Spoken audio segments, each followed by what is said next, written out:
Hey guys, first I gotta shout out my friend that helped me come up with the video idea. His name is GumdropXD. His channel will be in the description of this video.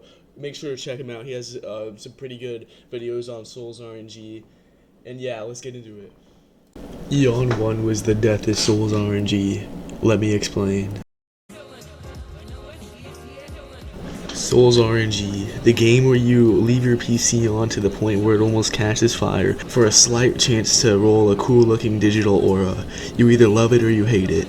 As the mechanism of the game is ridiculously simple and boring to some, others disagree, stating there are aspects to the game besides rolling to keep the game interesting. Like lore. Doesn't everyone love solsrng lore? Now you might think by the title I'm wrong, that solsrng is a dead game, but let me explain. When Era 9 dropped, it was deemed a disappointment by many because of how little players the game received. And near the end of Era 9, solsrng faces lowest players of around 60k, so the devs had to do something about it. So they got to work and finished Eon 1 as fast as possible, and revamped almost everything about the game, and everyone was happy at the end.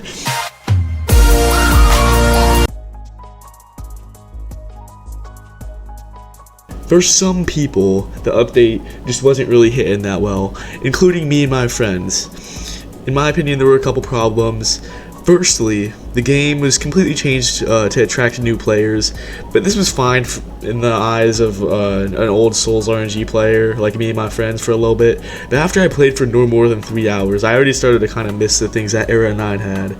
I missed the old cutscenes, I missed the old UI, and oddly enough, I missed the challenge of macroing to get lucky potions. Now it's easy to make a heavenly potion too, which makes it easier to get harder auras, which leads to my next problem.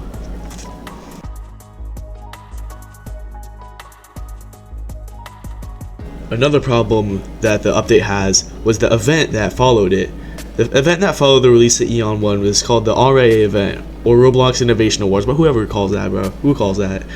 The Roblox Innovation Awards. How it went was you basically get special currency for obtaining rare auras. With these points, you can buy Innovator Packs, which include a total of 30 Heavenly Potion 2s, 2 Oblivion Potions, and a Transcendent Potion that nobody cares about. The few issues revolving around the Innovator Packs is the fact that, number one, you can also buy them for Robux as an alternative, which basically, like, you can just have an account that has 10,000 rolls and get 30 free Heavenlies. Like, bro, I remember I had to grind for 30 Heavenlies. It took me, like, a month of time. Maybe not a month, but they were also too good. I mean, 30 Heavenlies for, like, a day's worth of grinding, that's a little bit too good. In my opinion, I think they should have nerfed it. And a big mistake that they made was they allowed a repurchase. So basically, you could get 60 Heavenlies in total now, since they allowed you to buy it twice. So with these two things put together, people that are completely new to the game can get free globals if they're willing to use their Robux. And I actually know this is true, because I tested it myself. It all started out one day when I was scrolling on YouTube and I saw solsrng players with 3 to 6 globals and less than 1 million rolls. I saw someone in a public server with Gargantuan Aegis at 200,000 rolls. Bro, it almost made me cry. So I wanted to test out how these players were getting so lucky. And it was of course because of the Innovator Packs. So I logged into one of my alt accounts. This account got Ethereal Raw at 100k rolls back in Era 9, so that was considered very lucky back then, but it's not as valued now. But that's besides the point.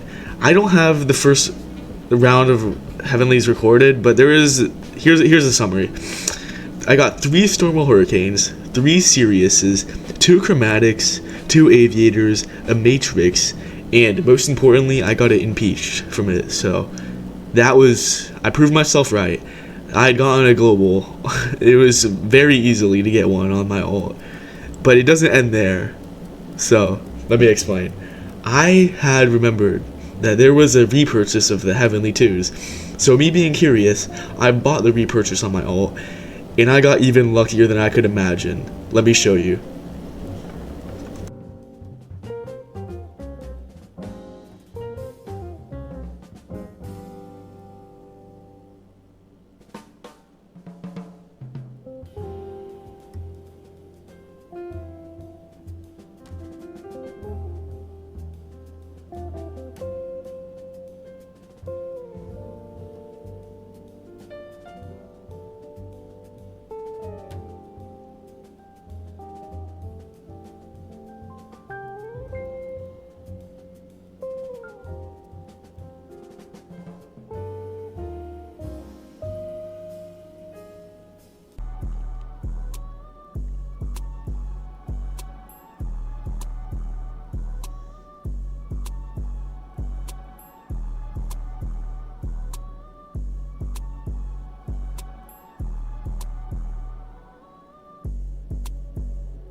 For this part of the video, I'm just going to explain to you what I think are some pros and cons about the Eon 1 update.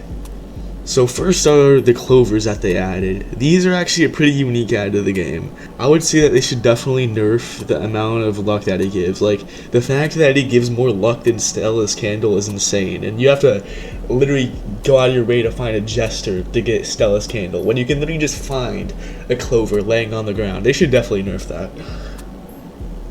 Next is the cutscenes. I personally have mixed opinions on these cutscenes because a few of them are good, like Archangel, and I guess Overture is pretty good.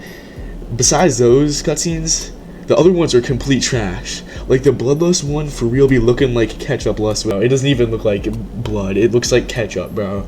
I'm actually so disappointed that that replaced the old one. Like, I'm just gonna put like comparisons for like the ruins, the old ruins cutscene and the new ruins cutscene and the old Bloodlust cutscene and the new one. It is like sad how like bad they are now. I don't know if that's just me like yapping, like, or like does anybody else feel that way about the cutscenes? I don't know, bro. They do not look good anymore in my opinion. For the reworks and the new auras, I would say they actually did a pretty good job on this because the new auras actually look pretty cool. This is one big problem, and for the most part, they're just like low rarity auras, and there weren't any new really globals besides Luminosity, which is above 999 million, and that's like kind of its own category now. Which is kind of ironic because of the crazy amount you're receiving in the update. There's not even like that many more globals. It's just lower rarity auras. A new game pass that they added in Eon 1 was VIP Plus, and VIP Plus basically removed the need for macroing, which in turn made harder to obtain auras easier to get because you don't have to worry about your macro breaking. You just get free lucky potions, which makes crafting Heavenly 2s easier. And in turn makes getting harder to obtain auras easier to get because of the heavenlies, you know. Yeah, I think they kind of messed up by making it basically a free macro. It just makes the auras a lot easier to get, you know. Because, yeah, all you gotta do is like AFK for like a little bit and you basically got a free heavenly too.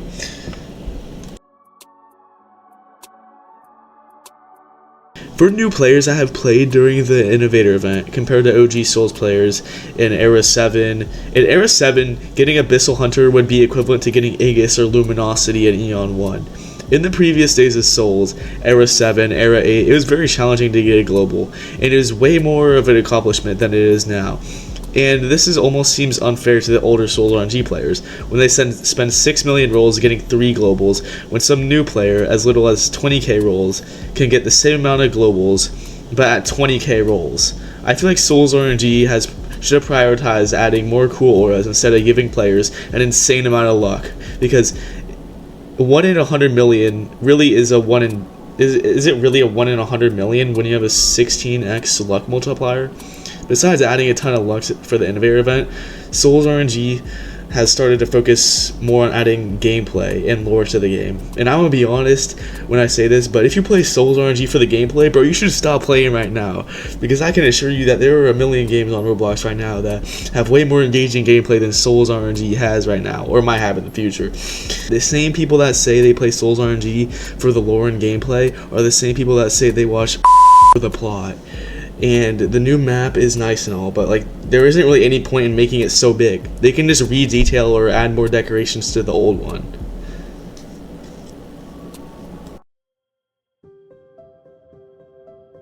In summary, I guess I lied about Eon 1 being the death of Souls RNG, but Eon 1 was the death of eras 9, 8, and all the eras before it.